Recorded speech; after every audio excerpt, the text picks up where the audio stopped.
How to short a stock with TD Ameritrade. You like to think of yourself as the fish that swims against the flow and makes it. When everyone else head to the right, you go left. You're the Kansas City Shuffle personified, but not as ruthless as people often assume.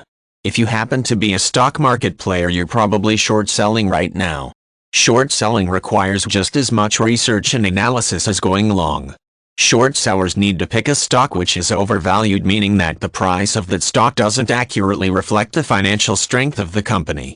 The high stock price may be the result of an enthusiastic buying spurt, a scam, a cover-up, or other reasons besides actual company growth.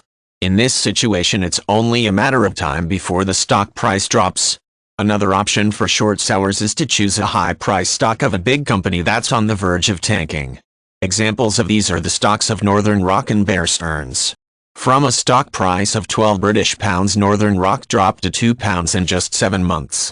Bear Stearns posted a more precipitous drop. From trading at $172 in January 2007, it fell to $93 in February 2008 and plummeted to a staggering $2 per share a few weeks later.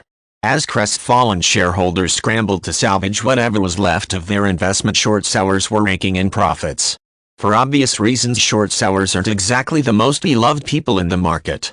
They have long been vilified as unscrupulous investors who plot to make stocks and companies crash.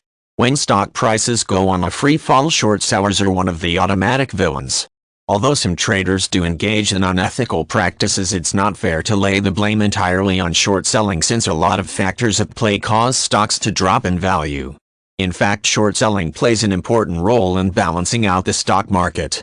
It deflates overpriced stocks, helps in maintaining liquidity, and provides a sobering factor in an otherwise surging bull market.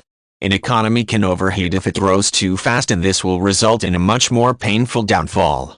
Short selling may be an attractive venture, especially at a time of economic recession, but it has its own set of dangerous risks. Novice investors are advised to tread carefully, or better yet, to just steer clear. The losses in short selling is theoretically infinite. The lowest a stock price can drop to is zero, while its increase can go above and beyond. So while the most a short seller can earn is 100%, if a company goes poof, his losses may very well be insurmountable if the stock shoots up into space.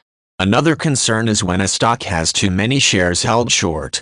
If the price goes up, short sellers would then start selling their shares, and this in turn would drive the price further upward and result in more losses. This is why it's not a good idea to short sell on a stock with a high short interest. Probably the most common pitfall of short selling is choosing the right at the wrong time. You may have picked an overvalued stock, but it could take a while before its price drops. As you wait for its fall, you could get hit by interest margin calls or a demand of your broker to return the stock you borrowed.